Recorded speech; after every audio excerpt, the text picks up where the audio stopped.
face is full of hair. Why is it every single time we start, it's venom in your face most of the time? God. Welcome to the Castle Rock. Wait, I already messed it up. Welcome to Watches on the Couch Castle Rock. I am one half of your host. My name is Chris Nays. I'm joined by the other half. Venom's butt. Venom's butt, but in a, very real sense, it's the other human. Me, Debbie Hodges. Yeah, that's right. Debbie, how are you this fine morning? Face full of hair. Face full of hair. We've established that. I feel great. You feel great. I feel great. What better day to talk about the movie Doctor Sleep than many months after it was in theaters? But only a couple of short weeks since it's been released on video or... video, yes. Blu-ray. VHS. We are here to talk about that and nothing but that today because we don't have time for anything else. Right. And look at you, full of notes. I have so many notes. Look at me. You are absent of notes. Full of non-notes. That's okay. You've never had a problem playing off my notes whenever I'm the only one that has brought... You just had to dodge a tail in your face. So much butthole. For the listeners. So much butthole. Let's not start the podcast with butthole. If we can avoid it. Well, it's already happened. So, of course, Doctor Sleep, the sequel to The Shining.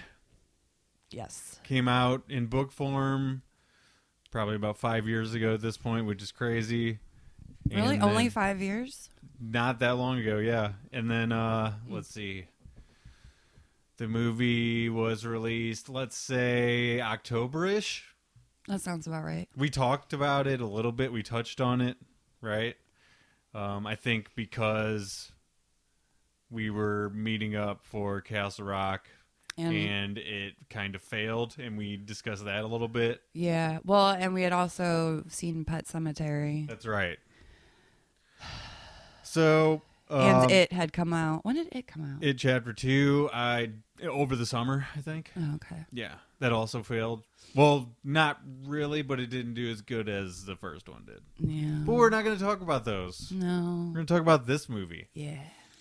Directed by Mike Flanagan, who is recently famous for directing Gerald's Game, which I don't know if you saw that on Netflix or not. The lady who gets handcuffed to a bed. No, I haven't seen that. I want to see that. Definitely going to need to see that soon. Because that's with the guy that dies in bed with her. Yeah, so it starts with her husband dying in the room with her. Yeah.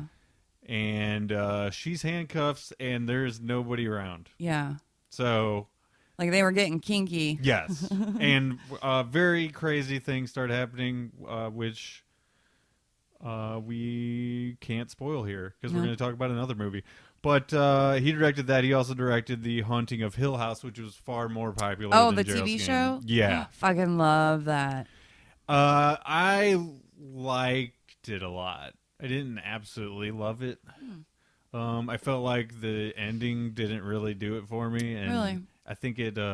I watched it several times just because after I watched it the first time, I realized there were so many Easter eggs. Sure, yeah. You go back through and there's like things that connect. Yeah. Of course, if you've seen the ending, you know. The articles that I read, they're talking about how like once you start seeing the ghost, there's a ghost in every scene, just like there. Yeah.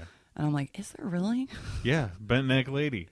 So then she's everywhere. I went back and I was like, well, shit, she is. They are. Uncle Steve told Mike that when he asked whether he should do this movie, or if he could do this movie in the way that he wanted, Steve basically said, "I win either way." Right. If the movie's great, awesome. If the movie sucks, everyone says the book was better. So it's a great way to look at it. Yeah, no, and he's he's pretty well known for being open, at least, to his stuff being made into movies. Right. And I was thinking about that while I was watching this, that, man, they really try so hard to make these Stephen King books come to life. And it's like they either nail it or they don't. But everybody still wants to try. Like, nobody, like, I don't think we're ever going to get to a point where people stop trying. Right. Because the books are so amazing that it's like, well, I want to try to capture that. Yeah, and also, and Doctor Sleep specifically, like, he wanted to bring Kubrick's world to it as well. Right. So there's an interesting kind of melding of the two. Yeah. And, there's a lot of things that Steve really likes about this movie that pertain to the old Shining. You know what I mean? Yeah. So we'll get to those when we get to them. But, so he needed Steve's blessing to bring back the Kubrick stuff as well as the Kubrick family. Everybody was pretty on board as long as certain things were addressed, I think. Yeah. And then, let's see, he also, before we get into this, he used Kubrick's blueprints for the hotel scenes. So a lot of those are exact. I mean, that makes sense after seeing it. Up until a certain point, like, I don't think everything was in storage as far as, like, props, costumes, that sort of thing. Yeah. They talk a little bit about that in the Boner features. So I don't know if did you get to watch those? I didn't get to watch those, no. I think I mentioned a couple of things in here that are on them, so we'll get to that. So let's start the movie.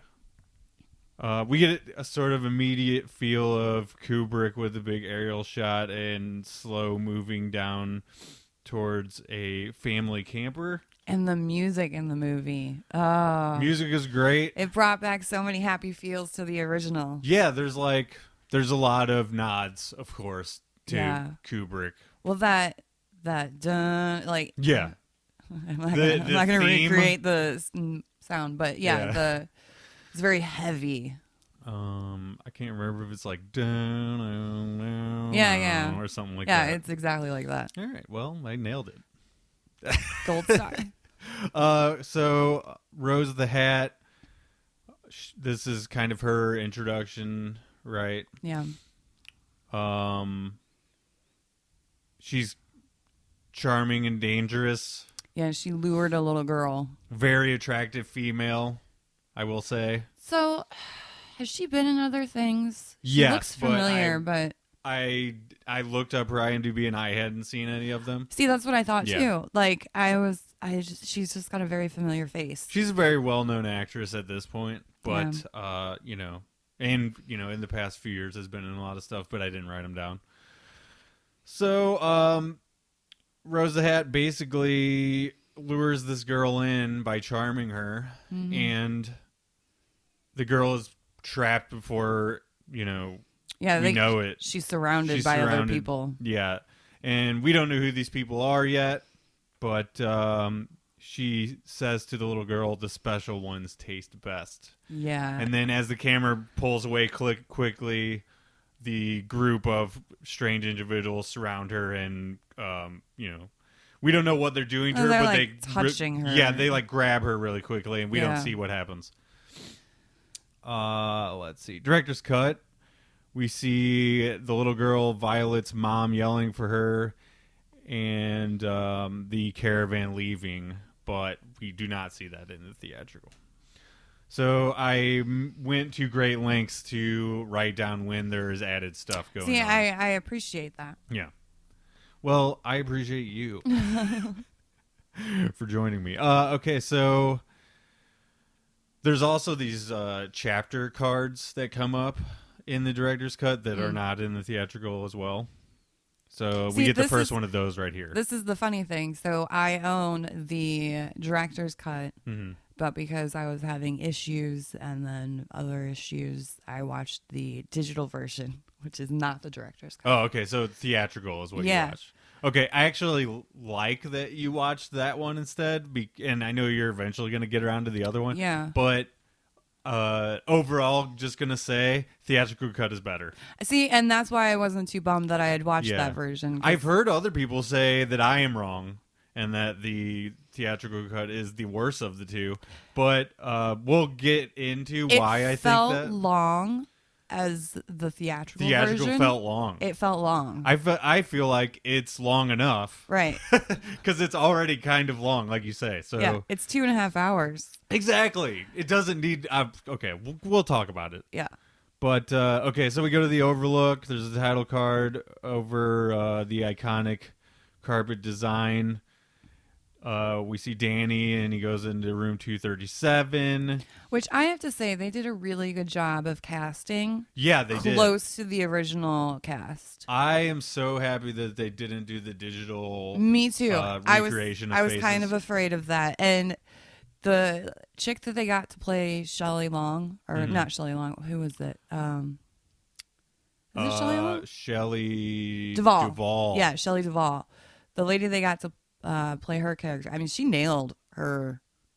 Yeah, she nailed it. Like mannerisms and exactly. Yeah, things you could tell she studied Shelley Duvall. Oh yeah, totally. And wanted to get that right. Yeah, I feel like everybody that played another character from the old movie did a pretty good job, at least. You know what I mean? I think the distracting one maybe is the Jack Nicholson. Just because, like...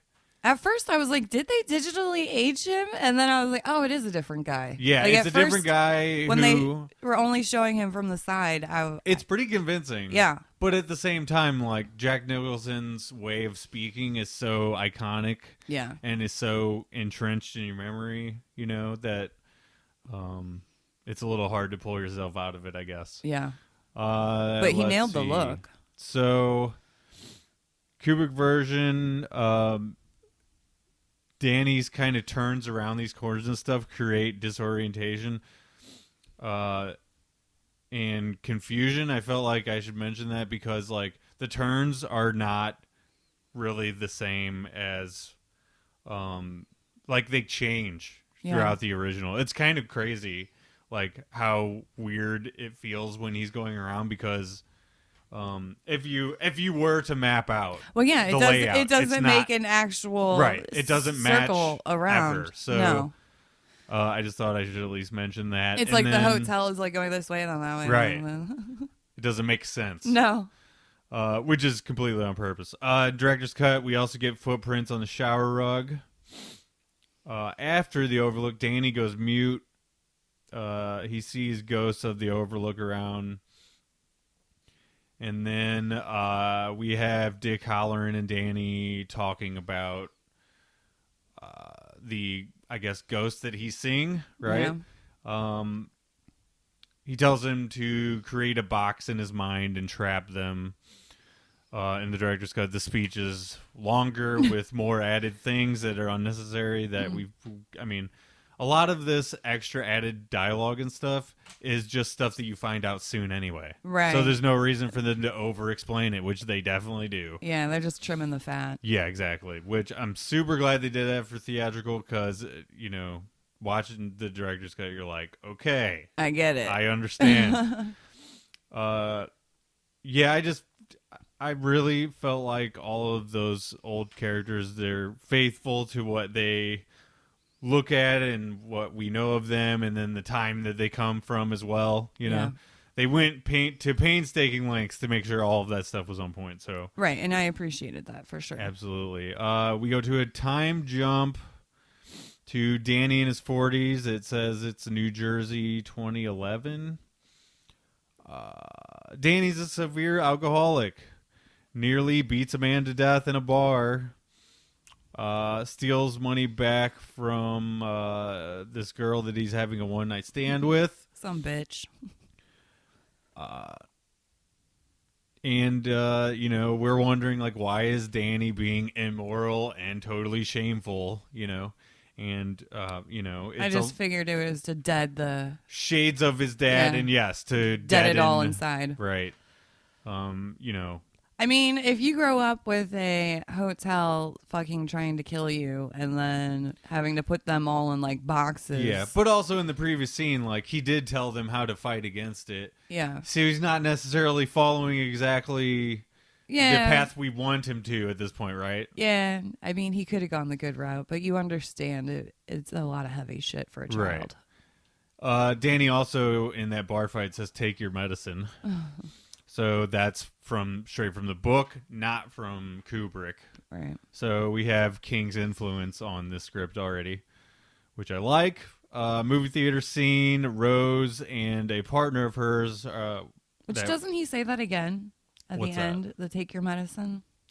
Think he does. I thought we heard it again when he's at like the climax at the end. Probably. I'm gonna say you watched it more recently than I have, so Yeah. I'm gonna take your word for it. I just feel like it sounds vaguely familiar, like I heard it again. Let's see. Oh yeah, in the director's cut around this part, we see Abra playing on the piano, and the parents take her to bed, and then while she's upstairs, she's not going to sleep. She's just playing the piano from her room. Right. So yeah, back to the movie theater scene. Rose and one of the partners we saw her with earlier are watching a woman use her abilities to mess with the pedophile. Which I thought that was pretty cool. Oh yeah, that was a great way to introduce, first of all, that character. And to use your powers. Right. Mm-hmm. I mean, for good. I mean, kind of good. Visually, yeah, any good. she's in a sort of revengey way. It's good, right? Yeah. Let's see. So we go to Danny lying in a gutter somewhere. He's getting on a bus, and director's cut. There's a secret card message from Danny that says hello. Kids magic show. She says, I can do that whenever the magician is doing stuff. Yeah. That was so cute. These spoons are on the ceiling when the parents go inside, and Abra is doing that. Yeah, she told them she could do that. Yeah, and while she's doing this, Danny and Rose both feel her faintly. Yeah, or using the far power. away, right. Let's see. We have the girl who was in the movie theater in Rose's lair. Yeah, because she essentially kidnapped her. Yeah, exactly. And then she's basically telling her what the deal is going to be. You know, Eat well, live long. yeah. She says something about 40 years. And, right. Eat well, stay young, live long. Which I feel like she should have had, like, the Vulcan symbol Yeah, going on right. while she said that. Live long and prosper. There's an added line in here about the true knot and Andy's confusion about the entire thing, which we get all of the true knot stuff soon, so why over-explain? But it is intriguing that we don't know quite how old she is. You know, I think she over-explains that in the director's cut. Rose the Hat? Mm-hmm. Well, that one guy, Grandpa, or whoever he Grandpa was. Flick? Yeah, he had been around for a long, long time. Right. Long time. Yeah, exactly. He's the oldest of them, of course. So it kind of gives you an idea that who knows how long they all could have been around. Yeah, I think later when he's passing or whatever, when he's fading away, she explains that a lot more. You know, you lived with Romans and that sort of thing. Yeah, she goes through all the time periods. Danny goes to New Hampshire on the first bus he can get. He, let's see, there's small versions of the town in the town square, like a little small maze. It's like a replica. Like a replica, just like the small maze in the Overlook was. Right. In this scene, I'm not really sure if I buy that Billy character just like I know, he just like in. immediately found a new best friend. I heard somebody on another show explain that like that's because that guy also has a little bit of The Shining, but he all he really says is I get a feeling about people like you. That's not really necessarily saying he has The Shining, right? I mean, that's a lot of trust, and he says sometimes I get a feeling about people. Yeah. Okay. Well, I don't know if I would necessarily take in just some guy that got off a bus, but whatever. That looks homeless. Yeah. Yeah, I mean, but he did say that he had been in that same situation. Right. So I guess he feels that, you know, he knows that he can help someone. Yeah. And maybe he smells some alcohol in his breath or something. Yeah. Or maybe he just smells really bad. Who knows, right? He looks like he smells really bad. Yeah, he does. Greasy hair and stuff. Anyway, let's see. The Snake Bite Andy ritual. That's the character we were previously talking about, the girl. Yeah. We get more of what the true knot is. They pull out a canister. It's violet. the previous girl we saw. right? She says she tastes like flowers. That's really creepy. Mm-hmm. And also, do you want to be eating something that tastes like flowers? I don't. I mean, they smell nice, but yeah, are you wanting to eat that? Danny is haunted by more ghosts. Then he goes to an AA meeting. Well, don't gloss over the fact that his new best friend got him a place to stay. Oh yeah, that's and right. within that place to stay, there was a homemade chalkboard on the wall. Chalkboard, and that comes back later. Right. Actually, really soon. Which that shows you it's like why does why does she in the director's cut? Why does she already have a card that says hello from him? Why it's still a little too jumpy aroundy, right? Yeah. So they took that out. Let's see, where did I leave off here? He's at the AA meeting. Yep, there it is. AA meeting reminds the doctor about his watch. He calls him Doc. This next scene is really similar looking to Jack and the hotel manager from The Shining, where Danny is talking to this doctor. A lot of really similar shots going on and just feeling between them. They're feeling each other out. Right. Danny's in a really dark place mentally, though. And you just get more of that feeling as he is. But it seems like himself seems like he wants help. Like right. he's reaching out for help. He wants him to going change. to the AA meeting and right. being taken in by Billy and everything.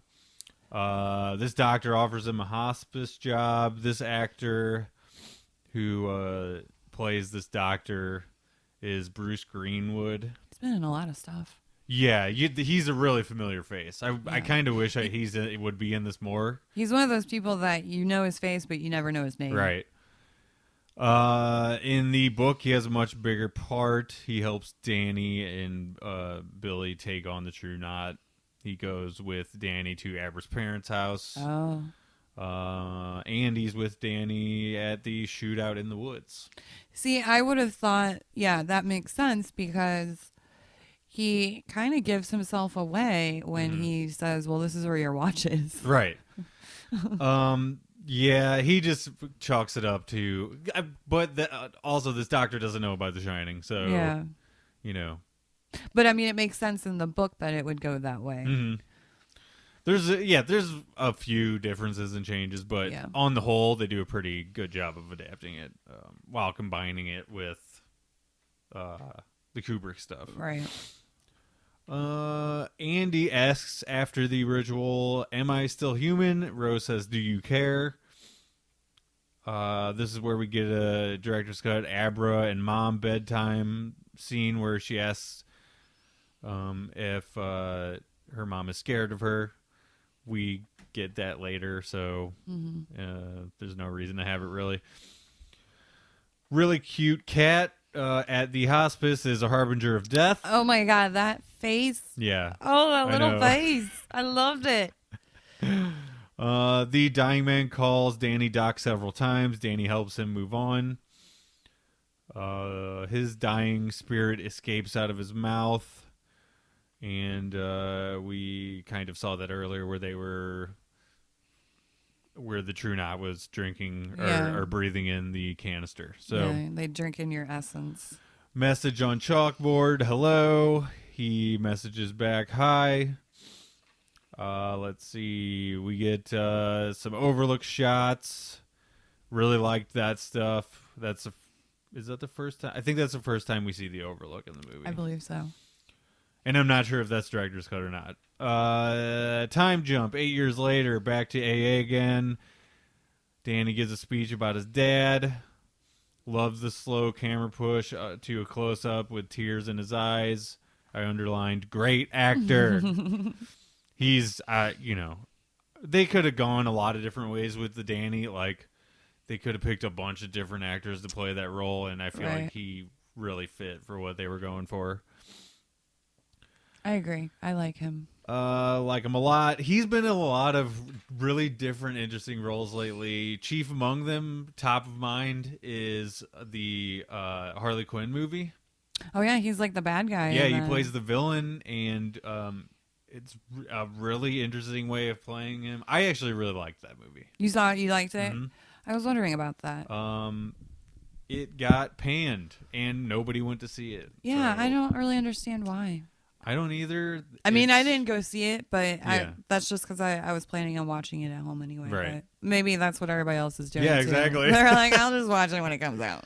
I did not see the. We're getting off track already, but I didn't see the Suicide Squad movie, so I just went to see this without seeing that one. It was fine. Yeah, No problems. Suicide Squad's not that great. Yeah, there's 100% less Joker in this movie. Yeah, it's better. Let's see. The Cat and Danny are a team. He helps a guy die again, and that's pretty much all I got to say about that. That cat is so cute. Yeah, for So sure. does that mean that cat has like The Shining? Yeah, I guess so. Is that what we're saying? Yeah. And that cat's been around for a while, so Yeah, and also I think King wrote that in because he heard he's seen stories in the news about cat's things sensing like that. Yeah. I was just wondering if that cat's special and it doesn't die or it doesn't age that much. Or Well, it's got 9 lives. this is true.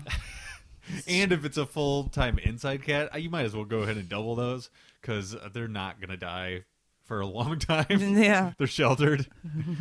Hear very that, Venom? sheltered. Very sheltered. You're not going outside, so you're going to live a long time. Oh, he met a doggy. Oh, yeah? Yeah. Was he angry? Well, he became a full Halloween kitty and like was up on this table, Yeah. like just. Oh, all- okay. But he didn't hiss. He didn't growl. He just was kept his distance. It Yeah. was like, I will be as high as possible. Yeah. Nicola and Kinsley were just like, whatever. Right. I'm sure they've seen dogs before. They lived with the dog for like a year. Oh, yeah, that's right. More messages on the wall. Between him and Abra. Yeah, they're just being friendly, Mhm. right? They're like little pen pals. Yeah, it's kind of cute. Not cuter than the cat, though. No. Let's be clear about that. The oldest not member, Grandpa Fleck or Flick or whatever, looks really sick. Is that Lurch? No, it is not. But he was in Gerald's Game. He was in, let's see, what was the other thing I was just thinking about? Oh, Twin Peaks. He was in the third season of Twin Peaks. He's not the guy that played Lurch? I don't think so. Oh, you know what? In the Addams Family movie, yes. Yeah. Yeah, you're right. Let's see. So there's concerns over there being like a less steamy world, which basically means less shining or people that have the shining are in this world. Yeah. Well, yeah, because they're eating them all. Right. Well, also, like, they're becoming harder to find and the Because people... of all the medications. Right. And they're having a harder time tracking down people. Right. Yeah. Rose is looking for a whale, which means somebody who has more steam than anybody else has ever. Right. The prize. We see this Brad kid that they are tracking on a baseball field. One of them is watching him from the stands, right? So they have tracked him down. Eavesdropping a conversation Yeah. between parents talking about how this kid never misses. Right. It's like he knows. So they're in Iowa and watching this kid, right? Mm-hmm. We see him walking home and we're like, no, please no. This kid just looks like a sweet kid, Yeah. right? Number 19. Oh, that first Dark Tower, Blah. first Dark Tower reference. The number 19 is all over the place in those books. Mm.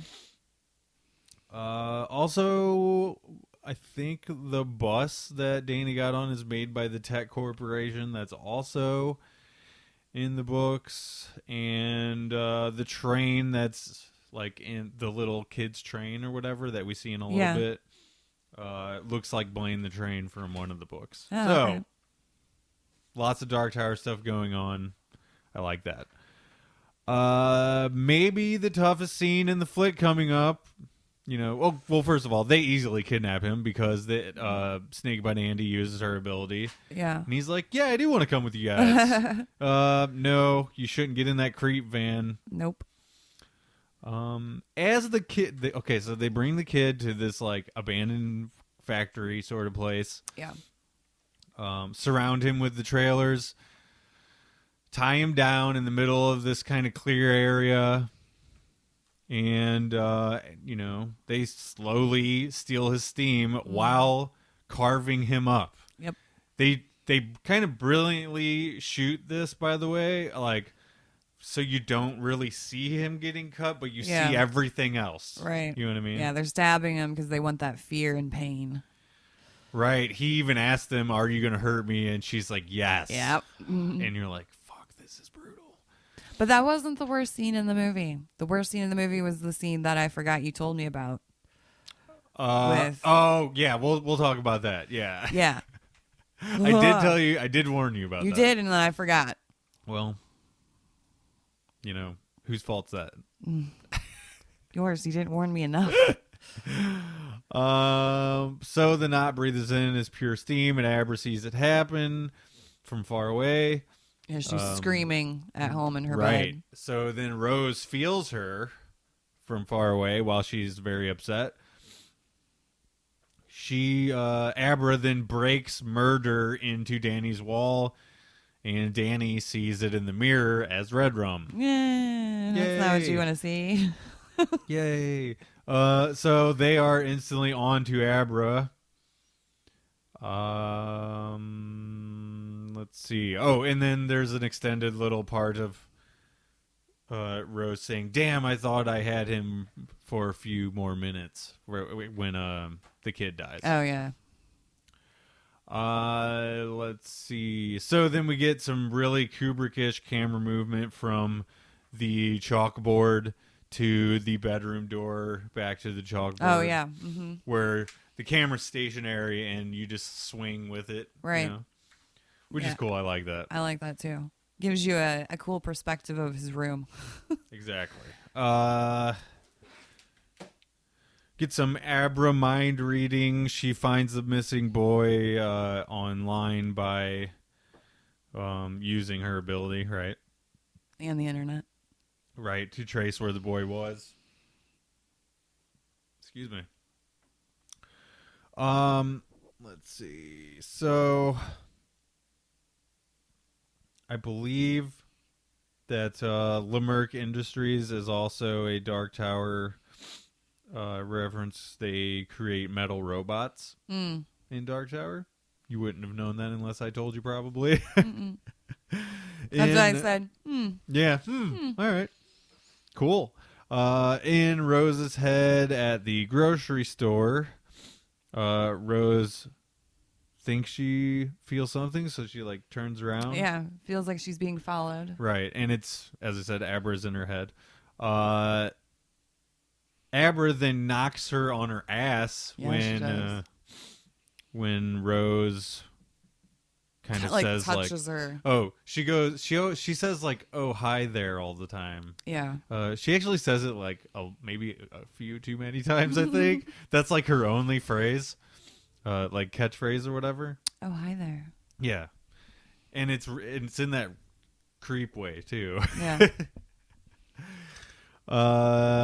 Danny also is knocked down and says, please help me, Tony, while he's out, as at least according to his fellow AA members. Yeah.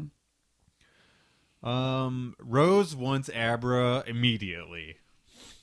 She wants that good stuff. Exactly. But I think, which seems kind of greedy. They just had a kid. Right. But this is the white whale she's been looking for. True. So, but you get the feeling from when she's talking to, damn it, I keep forgetting what that dude's name is. Oh yeah, her like right hand man yeah. guy. Well, anyway, her right hand man guy. Yeah. You get the feeling in that conversation they have that she's fearful of her power. Right. But she still wants to find her immediately, regardless of what it takes. Yeah. There's more extra dialogue here in the director's cut. Abra takes a bus to Danny. Yeah, Billy, she skips school. Right. Oh. Billy sees them together and is like, what the fuck's that about? Well, yeah. They have a bench chat. Abra wants to find where the not buried the kid in Iowa. Danny is kind of a coward about the whole thing. Well, yeah, because he's like, this looks bad. Yeah. Well, he's been running from stuff like this forever. He's like, anything bad, he doesn't want it in his life, right? He puts it in a box and is like, stay away. This is a little different than his ghost, though. Yeah. These are people that are stealing souls, for lack of a better way they're of real. describing it. Deleted scene with Mom and Danny. Not really much happens in it. At the hospice again, Dick Halloran comes back. He says that Kai is a wheel, which is from Dark Tower, and he makes Danny see that he must help. Right. This is also extended. But we get another deleted scene where Crow finds an earthquake article, which is basically where Abra was. Oh, Crow, that's his name, right? Crow, yeah. So I guess I did find it out eventually. But yeah, that's also he tells Danny that's the last time he's going to see him too. Right. Like he's done. Yeah, so I guess we should have maybe explained that he's a ghost in this. Right. So we're following the Kubrick version. He is actually dead. Dead, right. In the book, he was not dead. He wasn't killed. Right. And I was wondering how they were going to address that, and we find that out pretty quickly. But yeah, I was curious about that because So this article, this earthquake article that leads Rose to Abra, it basically just explains the next scene. You don't even really need it because they know where she's so powerful that they will be able to find her. I know. I was for half a second wondering how they knew so quickly. So that explains it. Yeah. But I didn't need it. Yeah, exactly. So Abra's mom is leaving town, asks if the grandma will die. Right. Then Rose uses astral projection to fly mentally. And are you frustrated by the cat right now? Is that no. This is where we're getting to the scene I didn't like. Yeah. So she flies using astral projection to search for Abra while Abra is sleeping, or so we think. Mm-hmm. She enters her room with a really cool camera shot that goes up sideways. Yeah. And I think he used a similar thing in The Haunting of Hill House as well. As I think I remember something like that, where it tilts. Yeah. You know? Well, and he does it several times in this movie, towards the chalkboard, and yeah. I thought that was cool. Thought it was cool. It's very cool. She enters her room, mocks her, and gets careless. Uh-huh. Searching through the file cabinets of her mind very casually and mocking her while she's doing so. She is caught by Abra when the file cabinet slams on her hand. That's enough. But she's trying to escape. She's trying to escape. She de-gloves her hand by pulling it out, very similar to the handcuff thing that he did in Gerald's Game. I don't like it.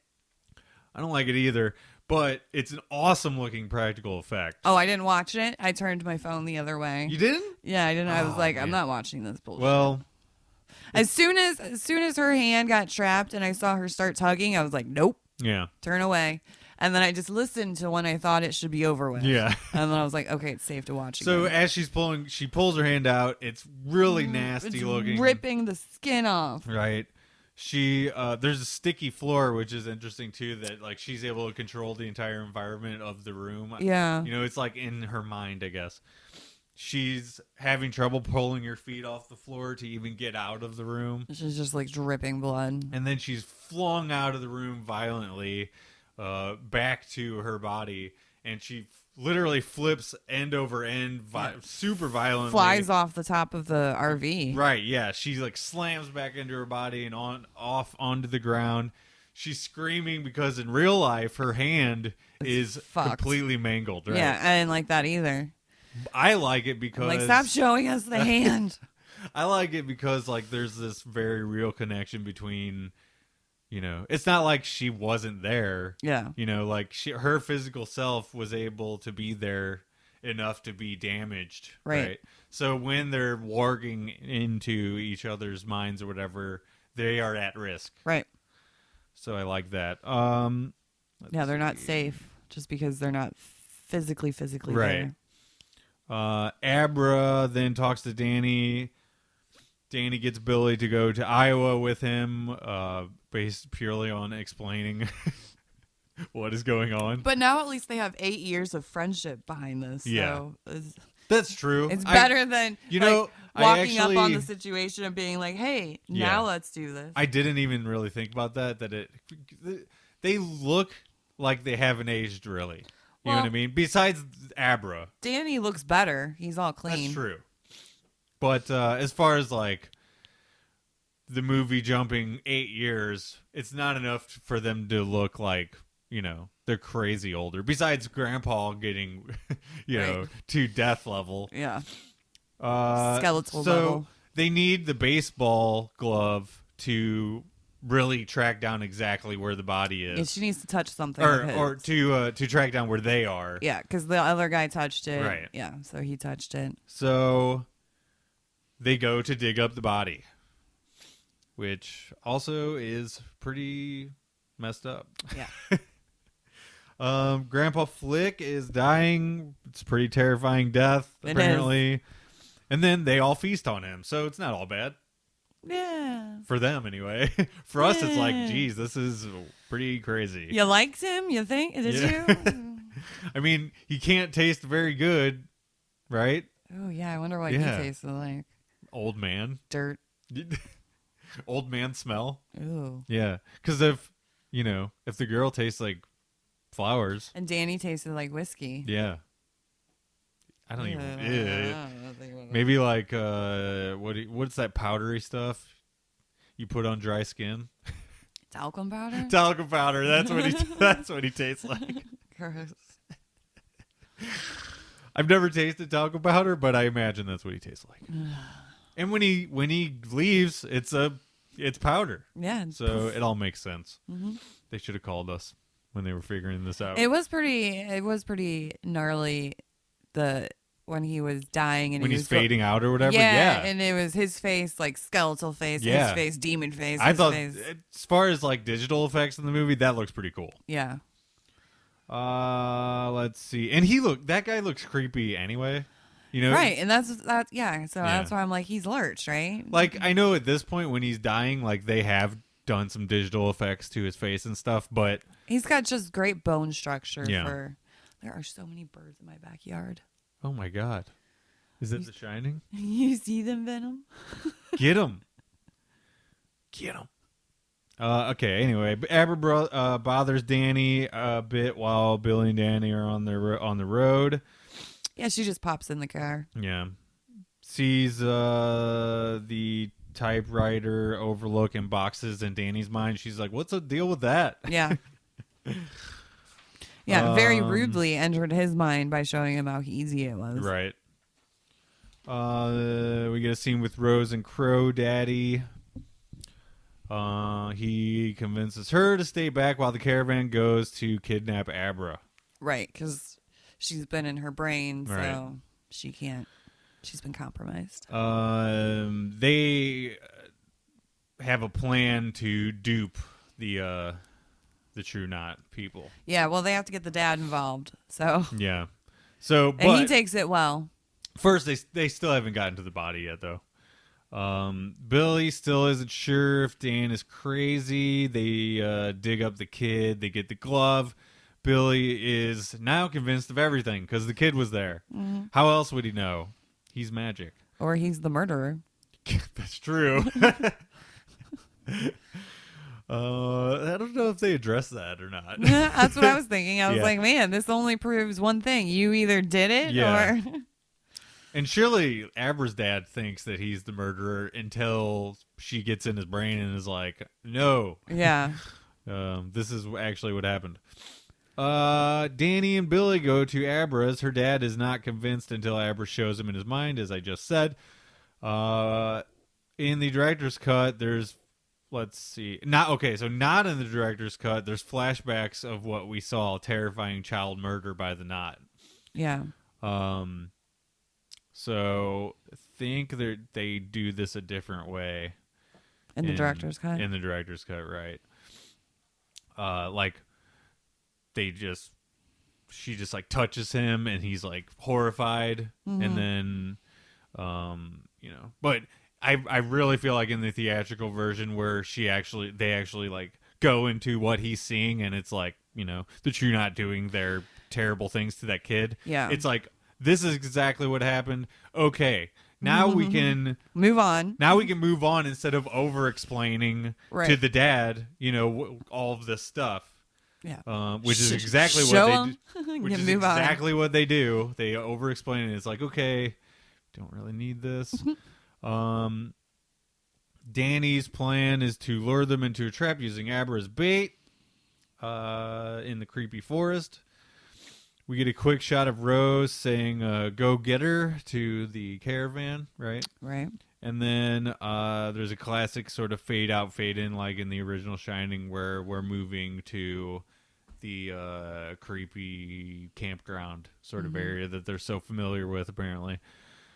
In New Hampshire. Right. The knot arrives. They fan out very systematically, like they've done this a million times. Yep.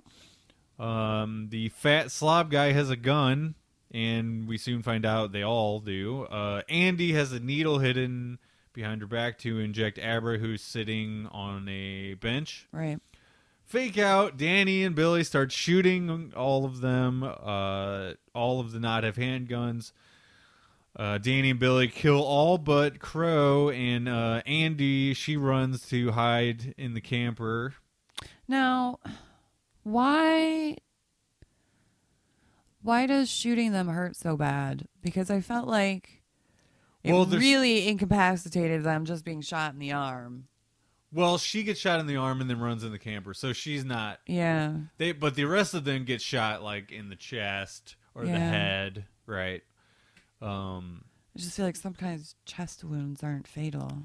Well, you got to suspend disbelief a little bit too. Like when there's a shootout in a movie. I just felt like the bullets were like extra hardcore against them somehow. Sure, but we have a lot of movie left. Yeah. So we gotta get the point across. Okay, let's get the rest of these guys out of the way. We keep a couple. Yeah. Andy is they were the just only easily one. Killed. Right. So Andy runs the camper. She confronts Danny. She tells Danny, go to sleep.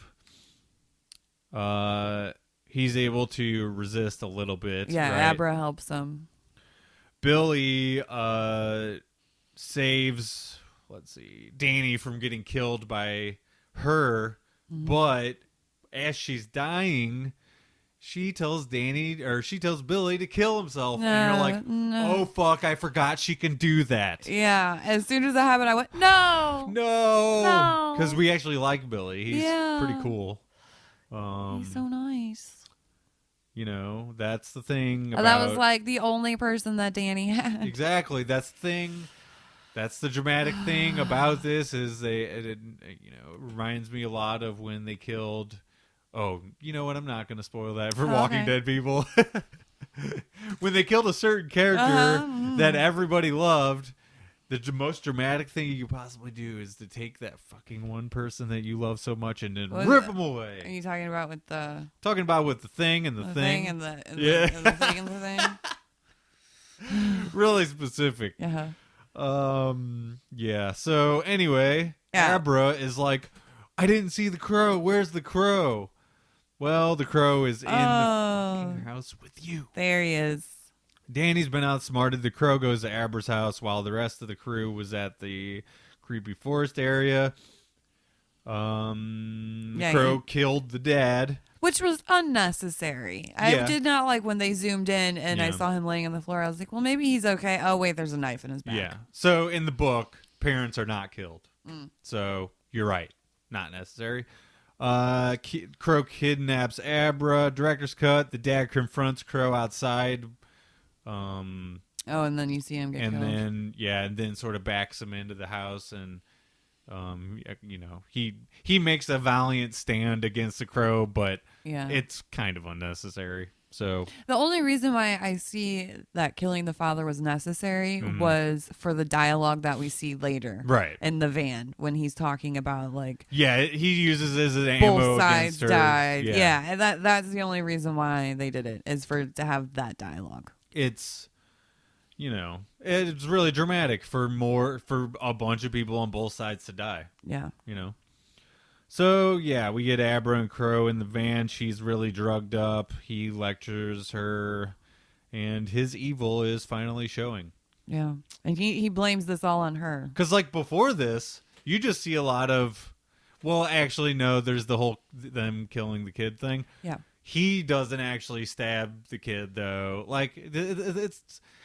I feel like of all of those characters, he's the most nicest. Interesting, and, he buddies up with Rose. Yeah. So I get, he is really evil, but at the same time, he has a cool part in this movie, so I actually kind of like that character a little bit. I don't like him, but it was a real dick move of him to be like, "This is all your fault. Had you just let us kill you to begin with, and not been and so feast off of you for self-centered, years, right? Yeah, and been so self-centered, your father would not be dead right now. Yeah, how dare you? As I said, his evil is showing. He's pure evil at this point. That's not justifiable. That's not how you turn that. Definitely not. Danny is at home gripping a bottle again. He throws it down, calms himself down a little bit, finds Abra. Is able to reach out to her in the mind. And we get the cool tilting effect thing. Mm-hmm. Danny wargs into Abra. Really great mood change in acting by the girl Kylie Curran. Yeah, for sure. This is her scene. Yeah, for sure. You know what I mean? This is the coolest scene of her in the movie, I feel like. Yeah, because she's being a total badass. Yeah.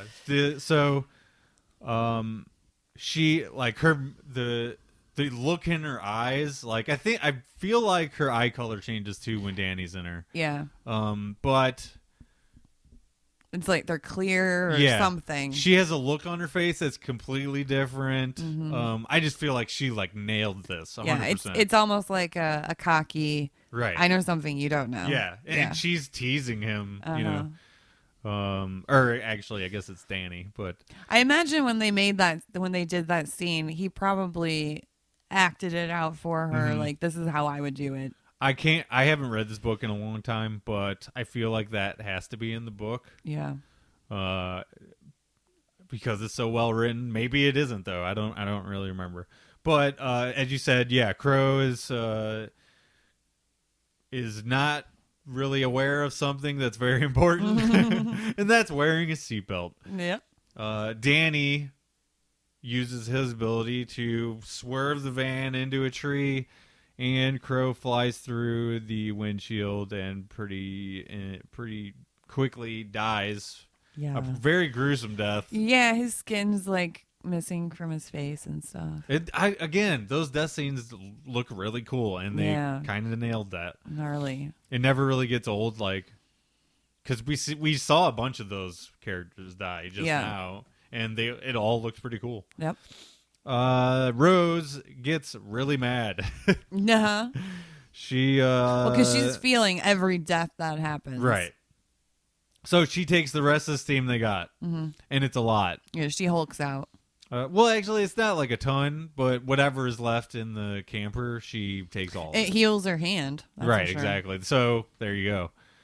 It heals her boo-boo. Danny catches up with Abra. They take a car ride toward the Overlook because Danny says it's dangerous for people like us. So it's got to be more dangerous for people like her. Right. Mm-hmm. And then we get the creepy heartbeat that is iconic in the Kubrick film. And again, the music. Oh, it's so good. Music's great. They kind of just nailed it as far as the soundscape of the movie and the that sort feeling of thing. and tone. Yeah.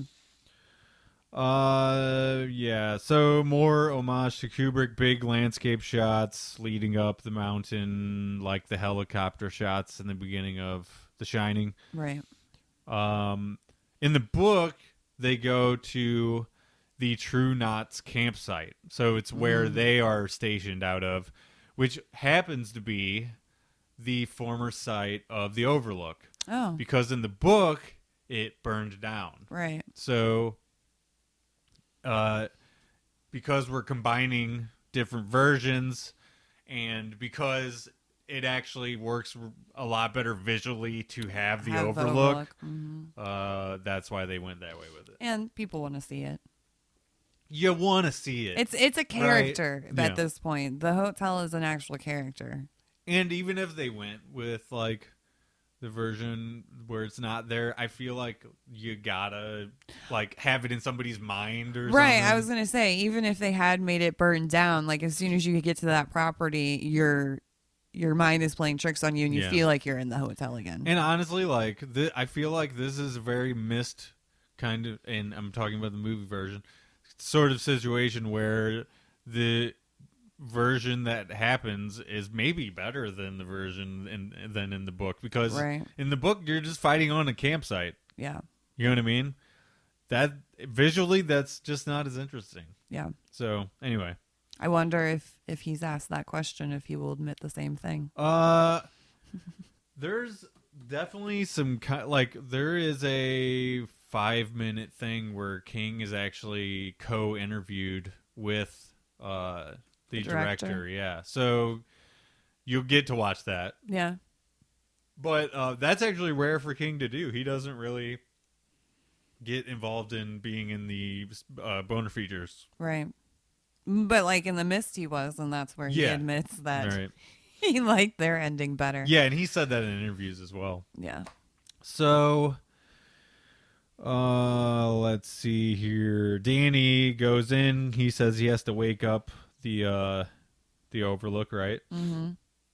He goes to the boiler room. Yeah. So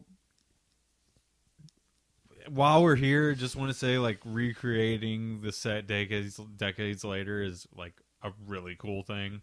They went back to his original blueprints, as I said earlier. They went so far to. I mean, they nailed the colors. Yeah. Reminded me how they recreated the Millennium Falcon, like in physical form. Right. You know what I mean? Just love that. Danny walking through the living quarters, like you said, going to the boiler room, which is somewhere that we never saw before in the Kubrick version. We see Wendy huddled in the bathroom, which they totally nailed the look of that. Yeah, that's what I'm saying. Like, they did such a good job, and those actors did amazing. You got to think, like, they had Kubrick's plans for even where the camera was sitting to look at all of that stuff. Yeah. You know what I mean? Like, to get it exact. Just the right angle. Mm-hmm. So we see the gold room as well. And actually, as he's walking through this, the Overlook's becoming less dilapidated and more vibrant. Right. And, like it's brand new. Which is something that the director did in The Haunting on Hill House. Oh, yeah. Okay, so that totally makes sense. Yeah, he made that dilapidated house come back to life in that one, too. So this is where we get Jack Torrance as the bartender. Right. The story of the of flies on Danny's mom. That'd be terrible. Danny's talking back and forth with this ghost, right? Who keeps saying, you have me mistaken for someone else, because he doesn't remember that he was his dad. Right. So the flies on his mom as well is like a death harbinger, like the cat was. That would be terrible. Yeah, it's pretty nuts. Like I was kind of visualizing that, and I'm like, that would be the worst thing ever. Yeah. Because you want to be there for that person. Yeah. And what's cool is they don't show that. Right. They just they planted it in your head. Yeah, they planted it well, because I can visualize it now, and it's kind of freaky. Yeah, and you know, you think about your relatives that have passed. You know what I'm saying? Like, that's I feel like really good movies and really good stories make you think about your life. Right. You know what I mean? And like how this relates to you. You know what I mean? That's self-reflection. And shitty movies, you are never really pulled out. You're just looking at it on a screen, right? And it's not affecting you emotionally at all. So anyway, I thought they did a really good job, and I'm not sure if that's in the book either. I wish now that I would have reread it. But it is what it is. Deleted scene. Let's see. They go to the bathroom from the Kubrick movie where it's like red and white, and it's it's visually interesting, but it's kind of unnecessary. They just they just clean up. Jack is cleaning up Danny like the former caretaker is cleaning him up in the movie. Right. Yeah, so, there's more hotel influence on the director. But and we realized that Danny all these years has put all of the other ghosts into boxes. Right. But not his dad. Right. And, I guess his dad is there. You know what I mean? Yeah. He's not following him around. You know what I mean? He's stuck at the hotel. So, as Danny's doing this, Abra's in the car waiting outside, and Danny earlier tells her, "Hey, when Rose comes, let me know, and I will, you come and join me, right? Inside." So, Abra joins Danny inside the Overlook when they see Rose coming. Abra says this place feels sick. Understatement. And not in a good way. Rose arrives, big shot of the boarded up Overlook with all the rooms lit up. It's really cool looking. Because it's dilapidated on the outside, but when you go inside, the house is like, ooh, we're ready. Yeah, exactly. We get the really dissonant soundtrack. Rose watches the blood pour from the elevators and smiles. Danny... so... They are standing in the kind of main... in Jack's old writing room. Yeah, I can't remember what they call that area, but it has a specific name. But anyway, that's where his writing room was. That's where you can kind of go upstairs. Those grand stairs. There's an iconic scene in The Shining where Wendy has the baseball bat and she's backing up. Backing up the stairs, yeah. Right. Well, Jack's coming after her. Which we'll get more of that in a little bit. But, so Danny says, you don't know where you're standing. And she gets instantly warped into the maze. Yeah. Which I thought that was cool as well. They recreated the maze. Yeah, the outside maze. Rose thinks they're in Abra's mind, because Abra is running back and forth, slashing her with a knife. Taunting her. Yep. Danny nearly traps her in a box, which I thought that was a really cool thing. Like, so just close. Creeping up on her from behind, open, just waiting to trap her in. Yeah. Of course, not that simple. Nope. Rose is talking shit as she walks up the stairs. Very good homage to the classic Give Me the Bat scene. Yeah. As we were just saying. Rose gets the best of Danny after his cool axe swing shot, like in The Shining, where it moves back to watch the backswing and then quickly moves forward. He gets her like right in the shoulder. Right. Let's see. She gets carried away, breathing his dirty steam. Yeah. There's also a she shot cuts him where, in like the femoral artery. Right. So he's bleeding out. Yeah, and she knocks him down the stairs, which, by the way, that guy really did jump backwards down those stairs. Not the actor, but the stunt guy. The stunt guy. He deserves some kudos big time because that is a big flight of stairs to jump down and roll down, kind of crazy. Yeah. But even if there's a little padding at the bottom, that's still not going to protect you. Yeah.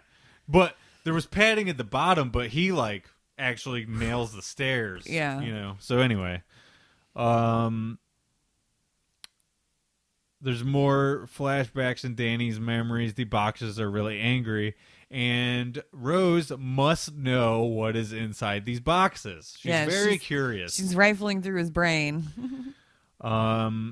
Which, she's doing that to frighten him, but it turns out it's going to backfire big time because Danny is like, I'll show you what's in them or something like that. And the ghosts escape and consume her, in the real world or whatever. In the, I don't know, physical realm, the ghosts escape and they come out and they, maybe the coolest scene of somebody dying in the movie, they like, push their hands underneath her face and stuff. It looks gnarly. Yeah.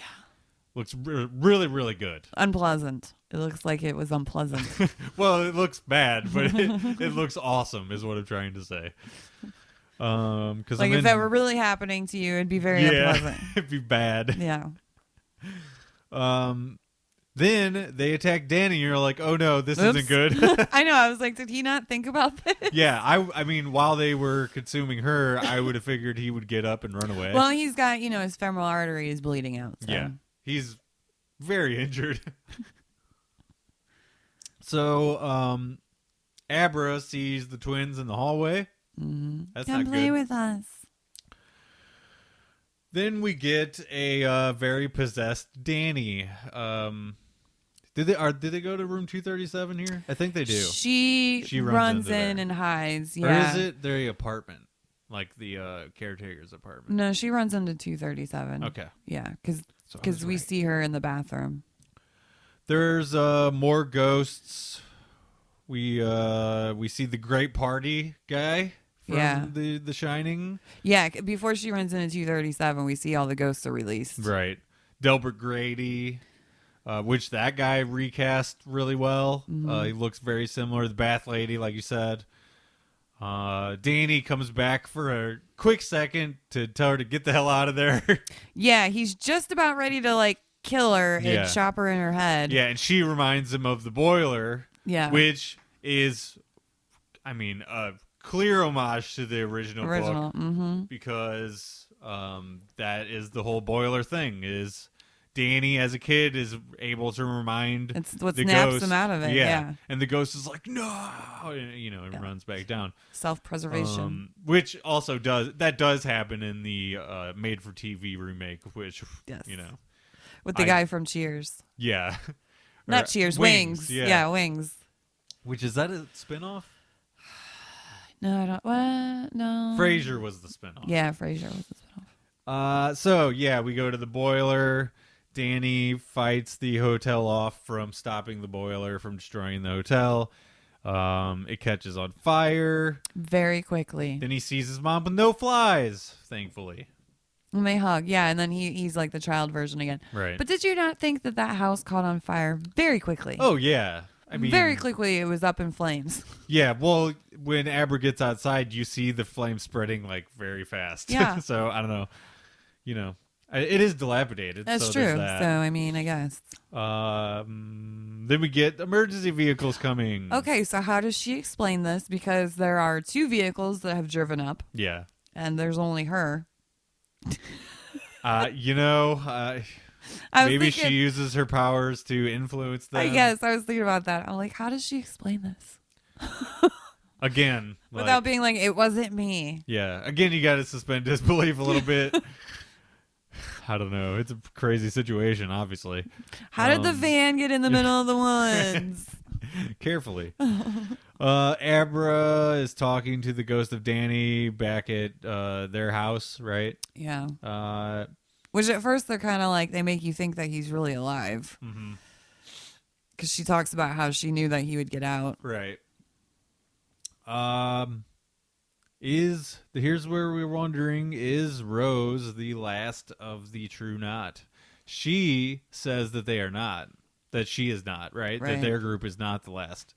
She actually says this when they're having the confrontation on the stairs. But would you admit if you were? Well, yeah. She's very arrogant. Yeah. So if she's trying to put fear into them, she's going to lie to them. Right. So it could go either way. but doesn't look like this is getting a movie sequel because the first one didn't do very well. So, which is surprising. I feel like again, we did discuss this a little bit before, but like I think, maybe advertising didn't portray it quite what it was. I thought the advertising was okay. I didn't really see it advertised that much though. Like I don't watch a lot of TV, so I didn't know. I don't know how much. Saw advertisements. Yeah. I think, time of year maybe had something to do with it. October is not necessarily like the studio's most confident time of year for movies. It's Halloween. It was, but I think it came out maybe like a couple weeks after Halloween or before. So I don't know. Maybe just too much time has passed since the original Shining. Yeah, I'm not sure that like.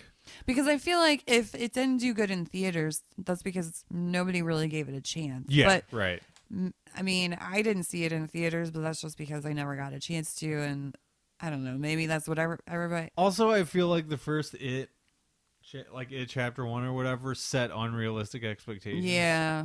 You know and then I mean? we got burned with Pet Cemetery and It Chapter 2 to an extent, and then. So maybe not like the best moment for this to come out. Because it wasn't terrible. And so I can't see how... I actually think completely the opposite. I thought it was a great movie. Yeah, I can't see how word of mouth would have been bad about it. The only thing that I had bad about it was it just felt really long. Well, I think it maybe just felt long because, like, there's that extra half an hour on top of a normal length of movie. You know what I mean? Like, you're so used to a specific length of movie. Right. Like, that now when they're putting out Avengers and stuff like that, it's like, I understand that you have a lot of cool stuff you want to put into this movie, but... Those are all like 3-hour movies. Yeah. Too. This was close though. This is two and a half, right? Mm-hmm. Theatrical version is 2.5. I think it was 2:38. Yeah. So, Abra assures her mom that Abra's dad and Dan are okay. She says, at first she says, "No, I wasn't talking to anybody." Yeah. So at least she's like changing, is a little more upfront with her mom. She's taking now. Danny's advice and letting it shine. Danny is dead, but Abra lives on. Is that a fair trade? Yeah. Kind of. I like Dan, so... I mean, he's still with her to an extent. And that is also shades of The Shining. The dad lives so that, he saved his son from the hotel pretty much. Yeah. Let's see. Abra sees the bathtub lady just like young Danny did earlier in the movie, sort of bookending, right? Mm-hmm. The film. So we can assume that she's going to put her in a box as well. Right. So she learned from Danny's wisdom, you know? So she's passing along her wisdom, and it just makes sense to end it that way. Right. In the book, Danny lives through the whole confrontation up at Camp Overlook or whatever, gets his sobriety chip for many, many years or whatever. Danny and Abra are actually related in the book as well through an affair that Jack had. Oh. So that's a big change from this. They don't address that whatsoever. Wow. And then in the bonus features, let's very quickly talk about those. Mike, the director, and the crew all look really happy to be doing what they're doing. Mm-hmm. Everybody felt like it was a awesome thing, Yeah. Nobody, at least, in the bonus features, that's the way they portray it. It seems like they're having a really good time, though. Like, they are riding around on Danny's 3-wheeler. Like, they're having a good time. Right. Especially when they're in the Overlook. They don't really show a lot of stuff that's not in the Overlook, so I feel like the cameras were there for that. Mm-hmm. Steve is really into the whole thing. Significantly less harsh in his explanations about the Kubrick movie today than he used to be. He used to be really cold on... I was going to say, he's kind of let some things go. He explains the differences really well. And let's see. So there's also in these bonus features a deleted scene of Wendy looking through the pages. So they didn't include that in either, which I found interesting. Pages of what? The like in The Shining, they recreated that scene where she's flipping through. Gotcha. I mean, they already kind of went overkill with some of those. Yeah. You know what I mean? Like in the director's cut version, there's a couple more. So they didn't even put that one in the director's cut. Let's see. They're playing by some of Kubrick's rules, as well as Jack Torrance. Becomes Jack Torrance becomes an overlook employee in death, just like Delbert Grady did. Right. So that's a thing where like Kubrick establishes this thing that when an old employee dies at the Overlook, they become they never something leave. Else. Yeah. They're not a caretaker again when they come back. They're like the janitor, right? Something like that. Let's see. And then Mike brought the boiler room ending from the book into the movie world, changing the book ending of Doctor Sleep a bit. Let's see. Do I have anything else? There might be one thing left on this director's cut. It's more clear in the director's cut that Danny had to close the door of the hotel and sacrifice himself. They're a little bit less on the nose about that in the theatrical version. Right. And, are there more of the not out there? They go to a little bit longer explaining some of that stuff. And, like, were they wanting to make a sequel out of this? Oh, yeah. I mean, honestly, and this is like a sequel, right? So essentially, now we have a franchise. But, will they go beyond what King wrote? Like that is purely determined by the success of the movie, right? King and Mike joke about Abra's teenage years or Abra's, Abra's middle-age years or whatever. So, like, certainly King is never opposed to any kind of idea like that. You know what I mean? It just felt like this was the he final came back, chapter in The Shining, He came back 30 years later and added this Abra character. Yeah. So she would be the key to continuing this story, right? I mean, has King said anything about making another story just with her? Well, I think he's kind of has left it up in the air at this point. Like, if his muse tells him that's where he needs to go, then he will. You know what I mean? He also has said before that he actually never said concretely, like, this story's over. And I think in between The Shining and Doctor Sleep, he wondered, like, where is Danny? But he didn't ever go there. You know what I mean? Now he has gone there. But, can I just say... You can say anything. We're getting to a point in all these authors' lives where they're getting older. Yeah. Like, I believe Clive Cussler just passed away yesterday or this morning. And Sue Grafton passed away like last year or the year before. And she was doing a series. It was the Alphabet series. Yeah. Every book was A is for this, B is for this. And she got all the way up to Y passed away before Z came out. And the family has said she didn't finish writing it, so we're not going to get this published because she didn't finish it. So I'm just like, oh my God, we're getting to this point where all of these people are starting to die. Yeah, see, that's an interesting thing. First of all, first point is that Stieg Larsson, who wrote The Girl That Kicked the Hornet's Nest and The Girl with the Dragon Tattoo and all of those, they put out a book after he died. I know. They should not have done that. No. It's not as good. No. So I think, like, first of all, yes, you leave that in the family's hands, but at the same time, you have somebody who's like that worked with him, maybe was his editor or something like that, be like, hey, he wouldn't want this. Right. You know what I mean? Yeah. I feel like that is all up to all the parties involved to decide. But for me, if it was me and I got something that I wrote that was in my, my safe or whatever, unfinished, don't put this shit out. Right. Like, you can read it because you're my family. Or if it's a really close loved one, yeah, they can read it. They're privileged to be able to do so. Right. But I feel like if they did, they would say, yeah, this isn't done. Yeah. And most authors, even the biggest ones, even King himself, has editors that work with him to make his stuff better. Yeah. They're not too proud to, like, it wouldn't be as good if there wasn't an editor being like, hey, maybe you should take a second look at this or a third look at this, right? Also, King himself almost died before he finished the Dark Tower series.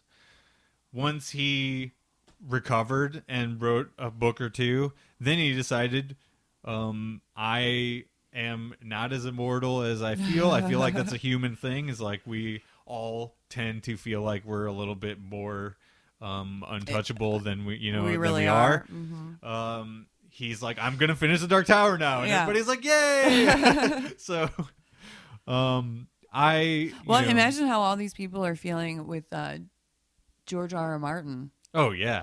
Everybody's just waiting. And he's not a for healthy the final guy. book. No. You've seen him. He's not a healthy looking guy. He's very plump.